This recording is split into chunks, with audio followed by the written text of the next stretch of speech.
जय हिंद दोस्तों, मैं ही क्लासेस में आपका स्वागत है और मैं संतोष कुमार आप सबों का हार्दिक अभिनंदन करता हूं। तो आइए दोस्तों, आज हम लोग बहुत ही इम्पोर्टेंट टॉपिक पर बात करने वाले हैं, जो कि यहां से आपका 1 से 2 क्वेश्चन एग्जाम में बन ही जाएगा और प्रायः यहां से एग्जाम में क्वेश्चन पूछा जाता है। आज हम लोग बात करेंगे अंग्रेज़ों के काल में जो भू राजस्व नीतियाँ थी, इन टॉपिक पर बात करेंगे, जिसमें कि इजारेदारी प्रथा, अस्थाई बंदोबस्त, रैयतवारी बंदोबस्त, उसके बाद महलवारी बंदोबस्त। इन टॉपिक पर हम लोग आज डिटेल से चर्चा करेंगे। तो वीडियो को अंत तक देखें और यह वीडियो आप लोगों को कैसा लग रहा है उसके विषय में भी आप लोग कमेंट ज़रूर करें। तो आइए बिना देरी किए हुए जो है हम लोग इस टॉपिक पर बात करते हैं। तो आइए बिना देरी किए हुए हम लोग इस टॉपिक पर बात करते हैं। तो दोस्तों, हम लोग जानते हैं कि जो है अंग्रेज़ों के काल में भू राजस्व की कई नीतियाँ आई, जिसमें कि आपका इम्पोर्टेंट है अस्थाई बंदोबस्त, महलवारी बंदोबस्त, रैयतवारी बंदोबस्त। इसमें आपका जो है 1772 ईस्वी में इजारेदारी प्रथा आता है। 1772 ईस्वी में इजारेदारी प्रथा आता है और यह केवल और केवल बंगाल में ही जो है लागू होता है। इजारेदारी प्रथा जो है केवल और केवल बंगाल में ही लागू होता है और इसके समय जो ये लागू किया था आपका वारेन हेस्टिंग्स था। इजारेदारी प्रथा बंगाल में कौन लागू किया? तो इसका आंसर हो जाएगा आपका इजारेदारी प्रथा। इजारेदारी प्रथा जो है 1772 ईस्वी में वारेन हेस्टिंग्स ने लागू किया था। केवल और केवल ये बंगाल में लागू था। इसको भी ध्यान में रखिएगा, इजारेदारी प्रथा, ये ध्यान में रखना है। बहुत बढ़िया टॉपिक क्वेश्चन आपका यहाँ बन सकता है। इसके बाद भू राजस्व का जो आपका नीतियाँ थी, जिसके अंतर्गत अस्थाई बंदोबस्त, इसको हम लोग इजारेदारी यानी इस्तमरारी बंदोबस्त या जमींदारी बंदोबस्त भी कहते हैं। अस्थाई बंदोबस्त, इस्तमरारी बंदोबस्त या जमींदारी बंदोबस्त के नाम से भी इसको जाना जाता है। इसमें होता था क्या दोस्तों, आपका जो है ज़मीन का मालिक जमींदार होता था। ज़मीन का मालिक कौन होता था? जमींदार। अस्थाई बंदोबस्त के अंतर्गत जो है कॉर्नवालिस जमींदार को ही भूमि का मालिक जो है घोषित कर दिया, जिसके अंतर्गत होता था क्या, जमींदार किसान से जो है जमींदार करता था क्या, किसान से अधिकतम राशि वसूल करता था। जमींदार किसान से अधिकतम राशि वसूल करता था। उसके बाद जमींदार फिर जो है राजस्व के रूप में सरकार को यानी कंपनी को जो है भू राजस्व जमा करता था। अस्थाई बंदोबस्त में क्या होता था, जमींदार किसानों से अधिकतम राजस्व जो है वसूल करता था।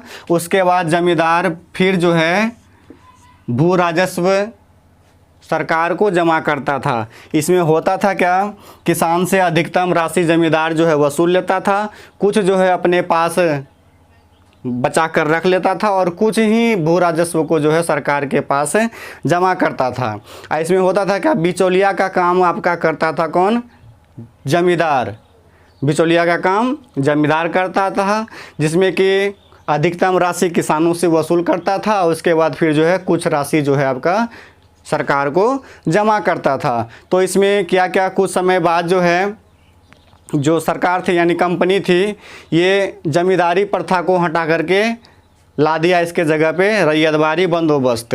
जमींदारी प्रथा को हटा करके क्या किया, यानी अस्थाई बंदोबस्त को हटा दिया और इसके जगह पे लाया रैयतवारी बंदोबस्त। और रैयतवारी बंदोबस्त में हुआ क्या, सरकार का सीधा कॉन्टैक्ट हो गया किससे? किसान से, जिसमें कि जमींदार जो था इसका कॉन्टैक्ट समाप्त कर दिया। यानी अस्थाई बंदोबस्त को क्या किया, समाप्त कर दिया और सरकार जो है सीधा कॉन्टैक्ट साधा किससे? किसान से। और किसान जो है डायरेक्ट जो है इसमें क्या, रैयतवारी बंदोबस्त में किसान डायरेक्ट जो है सरकार को यानी कंपनी को भू राजस्व जमा करेगी, जिसमें कि बीच में जमींदार जो होता था ये बिचौलिया का काम करता था। अब ये बिचौलिया का काम नहीं करेगा, इसको हटा दिया गया। यानी अस्थाई बंदोबस्त में जमींदार बिचौलिया का काम करता था और अस्थाई बंदोबस्त को हटा दिया, जिसमें जमींदार का भूमिका समाप्त कर दिया और किसान को जो है डायरेक्ट जो है सरकार से कांटेक्ट करवा दिया, और किसान ही अब क्या करेगा, भू राजस्व को जमा करेगा डायरेक्ट किसके पास, सरकार को जमा करेगा, सरकार के पास जमा करेगा। ये ध्यान में रखिएगा, यहाँ बढ़िया क्वेश्चन बनेगा आपका।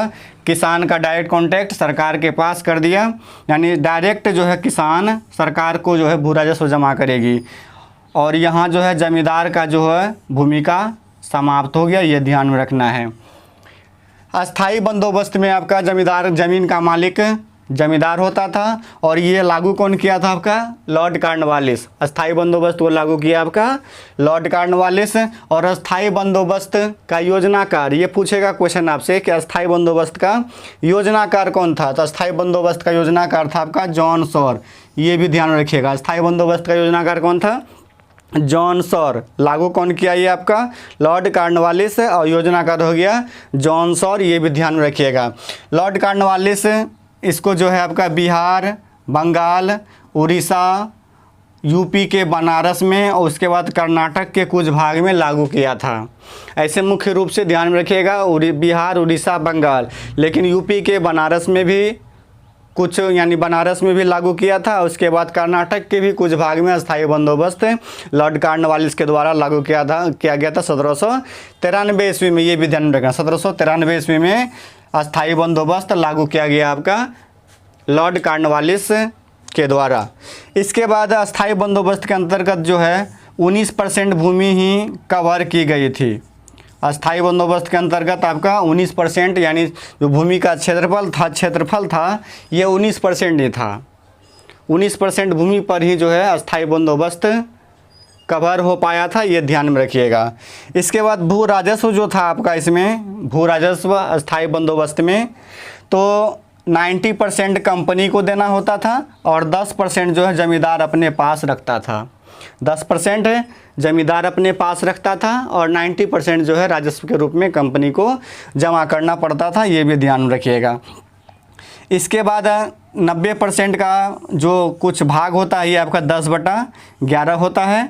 उसके बाद 10% का भाग हो गया 1/11। ये जो कि यहाँ से भी क्वेश्चन आपका एग्जाम में पूछा जाता है। ये कंपनी को 90% मतलब 10/11, और 10% मतलब 1/11। ये ध्यान में रखिएगा। अस्थाई बंदोबस्त में जो होता था जमींदार, वो कंपनी को 90% जमा करता था राजस्व, और 10% जो है अपने पास रखता था। ये भी ध्यान में रखिएगा। यहाँ से आपका बढ़िया क्वेश्चन आपका बनेगा। आइए एक बार इसको रिकॉल कर लेते हैं। तो अस्थाई बंदोबस्त को हम लोग इस्तमरारी बंदोबस्त या जमींदारी प्रथा के नाम से जानते हैं। ये लॉर्ड कॉर्नवालिस के द्वारा जो है बिहार, बंगाल, उड़ीसा, उसके बाद यूपी के बनारस में और कर्नाटक के कुछ भाग में इसको लागू किया गया था 1793 ईस्वी में। अस्थाई बंदोबस्त का योजनाकार था कौन, जॉन सॉर था। ये भी ध्यान में रखिएगा। इसमें भू राजस्व कितना हो गया, 90% जो है कंपनी को देना पड़ता था। उसके बाद 10% जो है जमींदार अपने पास रखता था। ये भी ध्यान में रखिएगा। और अस्थाई बंदोबस्त जो था ये आपका 19% भाग पर ही लागू था। ये भी ध्यान में रखिएगा। यहाँ बढ़िया क्वेश्चन आपका बनेगा। तो आइए फिर अगला टॉपिक पर हम लोग बात करते हैं, रैयतबारी। रैयतबारी बंदोबस्त के अंतर्गत हुआ क्या, ज़मीन का मालिक जो है अब कौन होगा, किसान होगा। अस्थाई बंदोबस्त के अंतर्गत ज़मीन का मालिक कौन था, जमींदार। और रैयतबारी बंदोबस्त के अंतर्गत ज़मीन का मालिक कौन होगा, किसान होगा, यानी रैयत होगा। ये भी ध्यान में रखिएगा।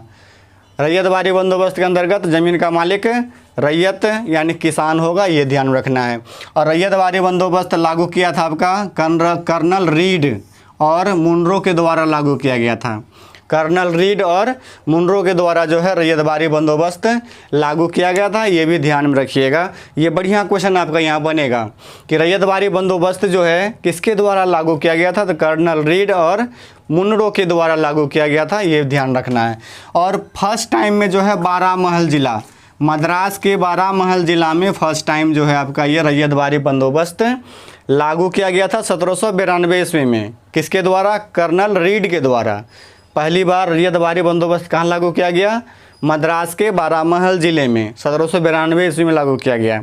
इसके बाद फिर हुआ क्या, संपूर्ण मद्रास में टॉमस मुनरो के द्वारा जो है संपूर्ण मद्रास में टॉमस मुनरो के द्वारा जो है लागू किया गया, ये 1820 में। यानी बारामहल जिला में केवल लागू किया आपका कर्नल रीड, और संपूर्ण मद्रास में लागू किया टॉमस मुनरो। ये ध्यान में रखिएगा, यहाँ बढ़िया क्वेश्चन आपका बनेगा। मुनरो कब लागू किया गया? तो किया 1820 में, और रीड जो है सबसे पहले 1792 में बारामहल जिला में लागू किया था, ये ध्यान रखना है। इसके बाद असम के कुछ भाग में भी लागू किया गया रैयतवारी बंदोबस्त। इसके बाद फिर बम्बई में उस समय का तत्कालीन गवर्नर था एलिफिंस्टन। कौन था? एलिफिंस्टन था, ये ध्यान में रखिएगा, जो कि 1825 ईस्वी में बम्बई में लागू किया था। 1825 ईस्वी में बम्बई में लागू किया कौन? एलिफिंस्टन लागू किया था और रैयतवारी बंदोबस्त को बम्बई में, ये भी ध्यान में रखिए, यहाँ से बढ़िया क्वेश्चन आपका बनने वाला है। इसके बाद रैयतवारी जो बंदोबस्त था, इसके अंतर्गत जो है आपका 51% जो है भूमि कवर की गई थी, ये ध्यान में रखना, बढ़िया क्वेश्चन यहाँ से बनेगा। सबसे ज़्यादा महलवारी बंदोबस्त, अस्थाई बंदोबस्त, उसके बाद रैयतवारी बंदोबस्त, सबसे तीनों में सबसे ज़्यादा जो है रैयतवारी बंदोबस्त में भूमि को कवर किया गया था राजस्व के लिए, ये ध्यान रखना है। इसके बाद इसमें राजस्व का जो हिस्सा था 50% है, यानी किसान को जो है कंपनी को 50% राजस्व जमा करना पड़ता था और 50% जो है अपने पास रखना पड़ता था, ये भी ध्यान रखिएगा, यहाँ से बढ़िया क्वेश्चन आपका। तो आइए एक बार फिर इसको हम लोग रिकॉल कर लेते हैं। रैयतवारी बंदोबस्त में मालिक कौन होता था आपका? किसान या रैयत, किसान या रैयत होता था ज़मीन का मालिक। फर्स्ट टाइम जो है बारामहल ज़िले में जो है कर्नल रीड के द्वारा जो है मद्रास में लागू किया गया। फर्स्ट टाइम बारामहल ज़िले में कर्नल रीड के द्वारा 1792 ईस्वी में इसे लागू किया गया। इसके बाद फिर हुआ क्या? टॉमस मुनरो संपूर्ण मद्रास में इसको लागू किया 1820 ईस्वी में। इसके बाद फिर बम्बई में उस समय का तत्कालीन गवर्नर आपका एलिफिंस्टन था, उसी ने क्या किया? बम्बई में 1825 ईस्वी में रैयतवारी बंदोबस्त को लागू किया, इसको भी ध्यान में रखिएगा।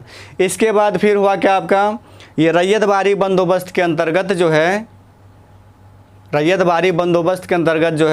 51% यानी 51% जो है भूमि कवर की गई थी, ये ध्यान में रखना है। और इसमें राजस्व जो होता था, किसान जो है कंपनी को आधा यानी 50% जमा करता था और 50% अपने पास रखता था, ये भी ध्यान में रखना है।